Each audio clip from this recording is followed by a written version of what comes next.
violence qui est là pour lutter contre, pour dénoncer, pardon, les violences faites aux femmes. Et avec l'idée de demander que les viols passent d'un délit à un crime, comme le Sénégal aujourd'hui. Est-ce que vous pouvez en dire entendre la même dessus? Non, je soutiens l'initiative. Quand la femme s'organise, ça veut dire qu'il y a l'intelligence là-dessus. Je vous renvoie à l'université de Kinshasa, dans la faculté des sciences. C'est pas si on s'est débarrassé de ça. Juste, c'est du côté gauche, c'est écrit. La femme a plus d'intelligence. Autrement dit, la femme a une capacité cognitive plus que l'homme. Ça, peut-être les gens ne le savent pas. La femme a une capacité cognitive plus que l'homme. Donc, ça veut dire qu'avec tout ce qu'il a comme atout lié à l'intelligence, il peut s'organiser encore mieux que la femme. La femme n'est pas faible. La femme est femme. Peut-être qu'on l'a très mal défini, mais la femme, quand elle tient une organisation, ça finit toujours par aboutir. Mais nous avons des exemples là-dessus. Si le Sénégal déjà fait des pas là-dessus, cela n'empêche pas que le Congo aussi emboîte les pas. Je pense que le Congo a un pourcentage très élevé de sa population lié à la femme. Lié à la femme, et au nom de cette majorité-là, la femme a tout intérêt d'obtenir ce dont il a besoin. Et si aujourd'hui on proposait la loi à l'Assemblée nationale, vous serez prêt à voter pour cette loi? Mais je suis féministe, je défends la femme. Il y a longtemps que j'ai commencé ce combat, c'est le combat de Daniel Safo. Daniel Safo a été élevé par une femme. Mon père est mort très tôt. J'ai tout intérêt d'accompagner la femme. Pour moi, la femme, c'est une valeur à préserver, à protéger. Et quand tu dois avoir des lois mettant fin, n'est-ce pas, à la violence faite à la femme, je crois que ça fait évoluer la valeur de la femme, ça fait accompagner, n'est-ce pas, la valeur de la femme. Il y a la résolution 1325 qui est là, mais ça ne suffit pas. Il faut encore d'autres lois sur les plans internes devant accompagner cette valeur-là. La femme, c'est une valeur. Dans un pays où la femme n'est pas prise en compte, c'est un pays soumis à l'échec. Ailleurs, la femme est protégée, ailleurs, la femme est une valeur. Les pays où les femmes pleurent, c'est les pays où la production se pose problème. La production économique pose problème. Les pays où la femme est protégée et est là à l'aise, il y a une forte production économique. Remarquez les pays africains. Partout, la femme pleure. Il n'y a pas de production économique. Ce sont des pays pauvres. Les pays riches, la femme est à l'aise. Les pays riches, la femme est respectée. C'est dans les pays pauvres où la femme n'est pas respectée. Or, dans l'ordre ésotérique et mystique, là où la femme n'est pas respectée, si les plans productifs n'allaient rien obtenir, vous n'aurez rien. Il y aura des problèmes d'ordre économique, il y aura des problèmes d'éducation, il y aura des problèmes de gratuité de l'enseignement, il y aura des problèmes de la discrimination salariale, il y aura des problèmes de l'éducation, parce que le fondement même de l'éducation, c'est la femme. Mais lorsque vous détruisez ces fondements-là, il n'y a pas d'éducation. Là où il n'y a pas d'éducation, il n'y a pas de société. Il n'y a pas une projection sociétale, n'est-ce pas, pour la jeunesse, pour les vieillards, pour les jeunes. Donc, c'est une société cassée, comme a dit Gabriel Marcel. Donc, pour moi, la femme doit être mise au centre, n'est-ce pas, de toute préoccupation, de tout engagement devant faire évoluer notre société.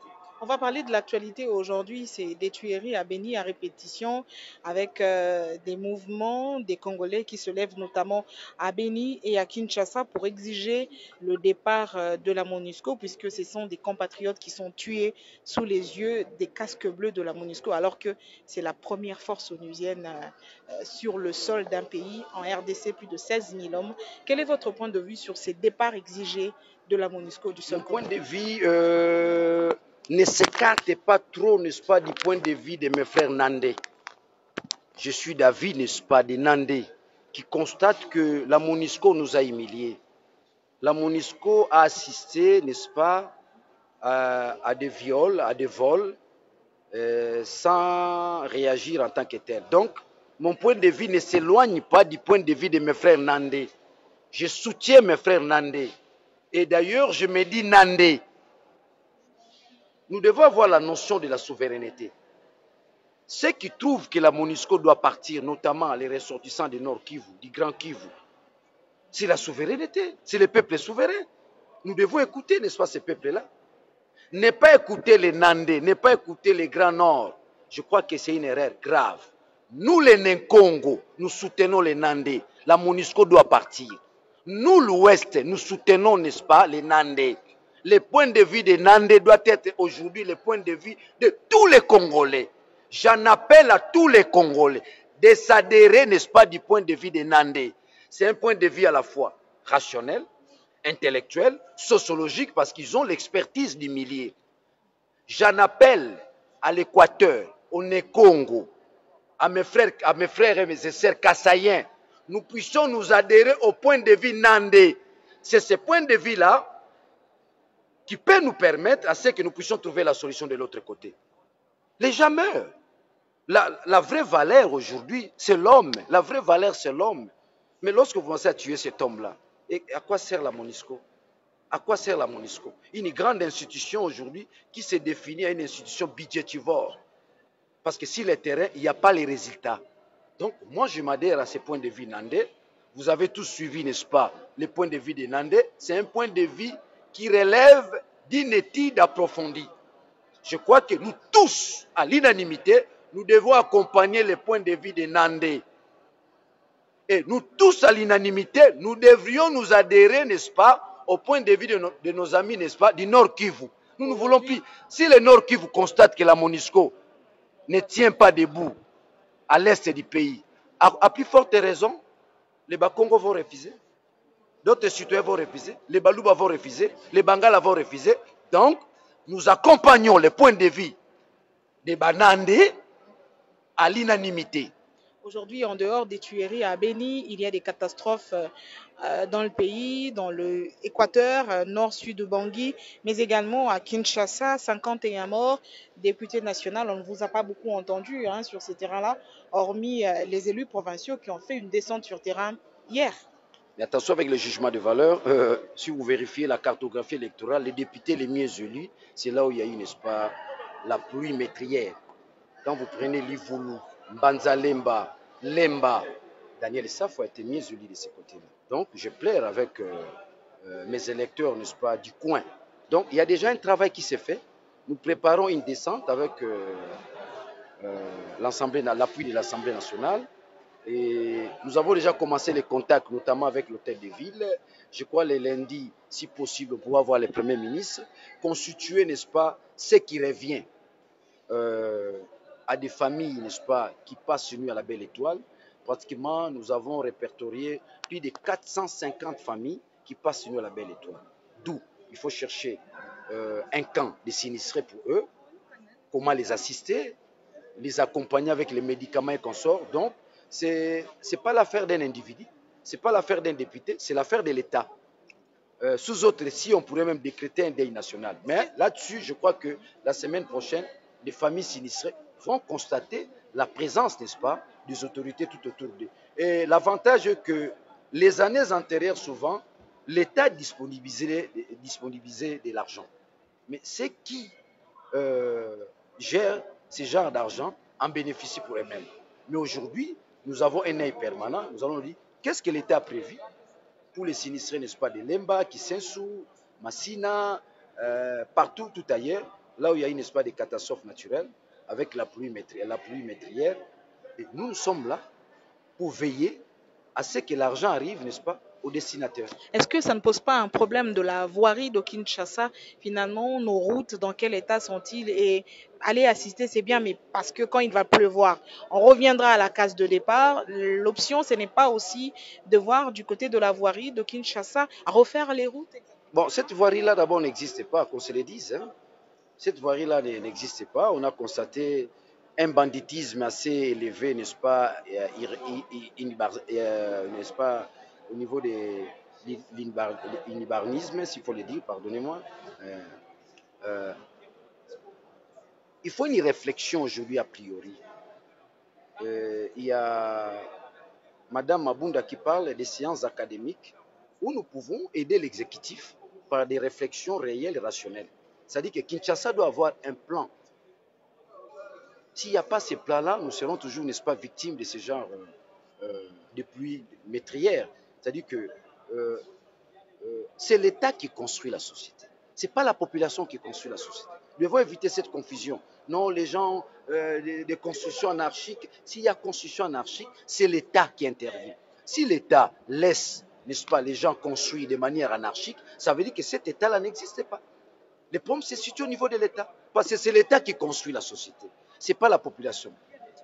Si l'État constate que la population construit de manière anarchique, l'État doit intervenir, la loi doit agir. Mais si l'État ne fait rien, ça veut dire que c'est la population maintenant qui construit et l'État observe. Or, la population ne peut pas construire. Là où la population construit, ça ne constitue pas une dimension sociétale. Parce que dans la logique même de la construction d'une ville ou d'une nation, d'un pays, c'est l'État qui construit. Donc, posons-nous la question. À Kinshasa, qui construit? C'est l'État ou la population? Bon, en fait, la ville a été longtemps abandonnée. Souvenez-vous de la gestion de Kimbuta, hein, une gestion teintée du gangsterisme, une gestion teintée du sans-foutisme. Donc, la ville était abandonnée, n'est-ce pas, à elle-même. Or, l'État devait être là. Donc la ville de Kinshasa était cette ville-là abandonnée, sans parents, sans État, sans loi, sans autorité de l'État. Il n'y avait pas l'autorité de l'État. Bon, nous attendons celui qui est là, Gentini. Est-ce qu'il va demeurer dans la logique du gangsterisme de Kimbuta, où il va s'améliorer? On ne le voit même pas, il est tout le temps, c'est pas là, tantôt à Tchétchénie. De la même manière que les présidents de la République voyagent, de la même manière les gouverneurs de la ville de Kinshasa aussi voyagent. Nous nous posons la question, tous deux cherchent quoi? Pour le président de la République, il a répondu à cette question lui-même quand il a été en France dernièrement. Il faut poser maintenant la question au gouverneur de la ville de Kinshasa. J'en profite, lancer un message fort au conseiller, n'est-ce pas, de Félix. Le Congo, c'est un pays qui a la vocation de devenir puissance d'Afrique. C'est la Chine même de l'Afrique de mer. Je crois qu'il doit cesser de telles déclarations. Je vous ai amené 1,5 milliard. Non. Comme on dit à l'Inga, il doit garder ça. Il y a des choses qu'il ne faut pas dire. Il doit se taire à certaines choses. Ce n'est pas aux Congolais que tu dois vanter. Voyage dans 1,5 milliard. Là, tu ignores les Congos. Tu ne sais pas qu'est-ce qu'est le Congo. Ceux qui sont appelés à diriger ces pays doivent d'abord connaître ces pays. C'est une puissance exceptionnelle. C'est une puissance qu'on ne peut pas mesurer. C'est le Congo qui a les trésors devant garantir l'avenir du monde. Alors, il faut éviter ce genre de choses. 1,5 milliard, non. Nous rêvons 500 milliards comme budget. Voilà la puissance de ces pays. Ce n'est pas 1,5 milliard. Et encore, c'est une promesse. Qu'on se le dit, c'est de la démagogie. Quand la Banque mondiale vous promet de l'argent, il y a des conditionnalités. Il faut quand même être optimiste plutôt, parce que quand ça marchera, ce sont vos électeurs qui en bénéficieront. Moi, je suis scientifique. Lorsque les prémices sont fausses, la conclusion sera aussi fausse. Si les prémices sont bonnes... Mais il faut quand même le bénéfice du doute. Non, pas le bénéfice du doute. Soyons scientifiques. Là où il y a des bonnes choses, on les sent. On les sent par les prémices. Lorsque les prémices sont fausses, la conclusion sera fausse. Lorsque les prémices sont bonnes, on aura aussi une très bonne conclusion. C'est la fin qui justifie le moyen. C'est la fin qui justifie le moyen, mais vous devez avoir le début du commencement, dans son intelligence, dans son contour. Il ne faut pas attendre quand le débit est mal posé que vous aurez une conclusion bonne. Mais c'est, je vous fais voir les cas. Toutes les promesses de Félix ne se figurent pas dans les budgets. Ne se figurent pas dans les budgets. Même la gratuité de l'enseignement, si cela se figure, mais à quel degré? Vous avez eu le Premier ministre, vous avez eu le gouvernement. C'était à vous de poser des questions et d'élaborer ce budget dans la commission ECOFIN. Attendons voir, mais ce sont des rois fainéants. Quand vous amenez 10 milliards pour le Congo, il faut vous dire que vous êtes un roi fainéant. Les jours où moi j'aurai le pouvoir dans ces pays, on en était à 5 milliards. J'amènerai autant. On en était à 5 milliards. Ce n'est pas une approche comparative rationnelle. Vous êtes dans l'irrationalité. On va terminer une dernière question, c'est par rapport à la réhabilitation du gouverneur du Congo central, Atuma Tumbwana. Vous êtes élu de Kinshasa, un notable Congo. Est-ce que ça vous satisfait? Vous vous y attendez à cette décision de la part du vice-premier ministre? Je crois que moi, je suis dans la logique de l'État. Je suis dans la logique de la construction de l'État. Je suis dans la dynamique vocationnelle, n'est-ce pas, des pères de l'indépendance. Pour ceux qui me suivent, la vocation des pères de l'indépendance, c'est quoi? Construire l'État, que nous devenions une nation. Vous devez le savoir, nous ne sommes pas encore une nation. Nous ne sommes pas encore une nation. La vocation première de nous dirigeants, que nous devenions une nation. Ce qui se passe au Congo central, ça fait mal. Le Congo est le gardien des valeurs. à la fois culturelle et humaine, c'est le Mukongo. Le Mukongo est réputé, n'est-ce pas, gardien des bonnes mœurs. Ce qui se passe au Congo central, ça porte atteinte aux mœurs publiques. Ce qui se passe au Congo central. Ce qui se passe au Congo central, la province est prise en otage par un groupe d'individus, ce que j'appelle la mafia économico-sociale. Ce qui se passe au Congo central. J'aimerais bien me prononcer, mais nous allons nous retrouver autour d'une table, entre nous, n'est-ce pas, notables du Congo central, et jeter les bases. Mais jusqu'à preuve du contraire, je suis mécontent. Il s'agit, n'est-ce pas, de nos valeurs. Il s'agit, n'est-ce pas, de nos enfants. Il s'agit, n'est-ce pas, de la progéniture. Je n'aimerais pas que mes enfants puissent faire de Maman Mimi une référence, qui n'est pas quelque chose de bien. C'est-à-dire que vous pouvez le faire et puis ça passe inaperçu. Les Mukongo, jusqu'à preuve du contraire, des mères, des gardiens, n'est-ce pas, des mœurs publiques. Voyons voir, c'est l'avenir qui va nous donner raison. Les ministres de l'Intérieur, Kankondo, face à la Constitution, il n'a pas pu agir. On a nommé des bourgmestres dans cette ville. Les jours, ils pensent, n'est-ce pas, rencontrer ces problèmes, il n'a pas pu. Ce qui se passe au Congo central, c'est l'alliance FCC-Cash. FCC-Cash. Donc, on n'a pas à se déranger. Ce sont les ramifications conséquentielles de l'alliance, de l'accord secret Félix Tshisekedi. Nous, on est là, nous constatons, nous observons. Au moment opportun, nous allons agir. Les pays nous appartiennent. Au moment opportun, nous allons agir. Mboko, Torobanga, Lissoumou. Tout ça, il va avancer à Makassi à la démocratie. Ceux qui pensent à Zolia Foufou, Barobanga, à Zomela Whisky, se trompent. Nous avons déstabilisé Mobutu. Nous avons mis fin à la carrière de Kabila. Aujourd'hui, c'est un retraité politique. Lorsqu'on parle, n'est-ce pas, du sénateur à vie, mais tu es un retraité politique. Mais qui peut revenir à tout moment parce non, que... c'est un retraité politique. Rosa la Souté, 18 ans, avec Koki. Les termes scientifiques. Vous? Attendez. Nous sommes journalistes. D'abord, le sénateur à vie. Les langages clairs. Tu es un retraité politique. Vous êtes un retraité politique. Il y a un sénateur à vie. C'est aucun garage que nous payons. Vous avez un jeune, mais que nous payons. C'est un retraité politique. Tout ce que les gens racontent des chadari, qu'on sort. Comment on appelle? Il y a un terme que je vais utiliser. Un terme. Il y a un terme vraiment. Il fallait utiliser. Il se console, voilà. C'est une forme de consolation. Raïs. Nous, Raïs, les Alupangou, comme chien méchant, Kunambo Azarasu méchant. C'est ça le problème. Vous devez retenir ça. C'est mentionner la chien méchant.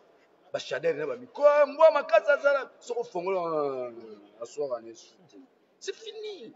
C'est dépassé cette histoire. C'est un retraité politique. Vous comprenez? Donc, nous, la Mouka, au Bazomon, était sur Salibo. Mais à quand le porte-parole de l'opposition? Daniel Safou, tu m'as posé toutes les questions, sauf si Moukeba Ikoso. À part... Votre confrère journaliste. On n'a pas terminé, hein. On n'a pas terminé, hein, parce que la caméra tourne encore. La caméra tourne encore. À quand l'élection du porte-parole? Nous attendons, je suis candidat. Je suis candidat porte-parole de l'opposition. Daniel Safou. Daniel Safou. Je suis percusseur, n'est-ce pas, de la démocratie dans ce pays. Là où les gens avaient peur du chien méchant, Daniel Safou dénonçait. Aujourd'hui, au moins, tout le monde peut aller à la télévision, parler sans être inquiété. Daniel Safou a posé les problèmes. Voilà quand même pourquoi il faut reconnaître à Félix Tshisekedi cette libéralisation de la parole. Ce n'est pas Félix Tshisekedi. Tu es journaliste, c'est grave si tu dis ça. La liberté, ce n'est pas une personne qui peut vous l'octroyer. Jamais. Moi, j'ai commencé les combats, Félix. C'est une personne qui le matérialise, ça passe par un système. Tu ne connais pas l'histoire politique du Congo. Vous qui connaissez les combats ne remontent pas de Félix. Les combats remontent de Kimbangu, de Kassavubu, de Etienne Tshisekedi. Félix n'a pas...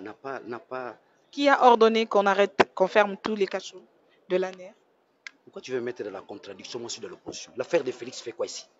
Parce que nous sommes en train, nous sommes en train de... Il ne faut pas m'amener dans une polémique irrationnelle.